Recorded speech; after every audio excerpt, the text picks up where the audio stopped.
স্ক্রিনে একটা ভিডিও দিয়ে রাখছি, ওইও ব্রাউন বাড়ির মানুষ। ময়মনসিংহে ভিডিওটা আগে follow- কথা কইছেন, বিষয়টা অন্যরকম হয়ে গেল না।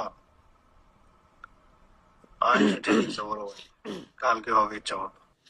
আমার ব্রাহ্মণবাড়িয়ার ভাইবাতাররা কয়ও মুমি সিং আমাদেরকে নিয়ে একটা অপপ্রচার চালাইছিল কাতারের, এটা নিয়ে একটা ভিডিও বানাইছিলাম, মানে একটা প্রতিবাদী ভিডিও বানাইছিলাম। এই জন্য কিন্তু আমার মেসেঞ্জারে অনেক হুমকি দামকি আসতেছে।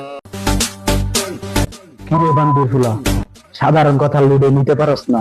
এই ময়মনসিংহা ব্রাহ্মণবাড়িয়া জেলার সরাইল কুট্টাপাড়া বিষ্ণু এমন কোন লোক নাই যে চিনে না।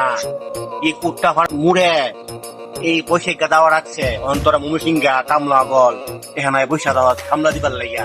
তোরা ময়মনসিংহা কামলা ব্রাহ্মণবাড়ি দিয়া সরস, আবার কামলা করলে তোরা ছিটা গা সেতবার আগে এটা একটা তো মোবাইলের ফুট চক্কর ডিটি চেঞ্জ করলাম।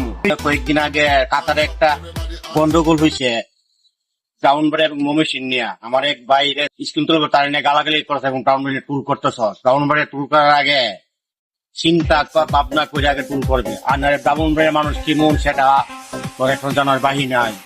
ব্রাহ্মণবাড়িয়ার মানুষ হল বিশ্বে চিনে। এটা কিটা দেখছ? এটা একটা তো হেমেদা বাইকুম, দিস ইজ ফর ব্রাহ্মণবাড়িয়া।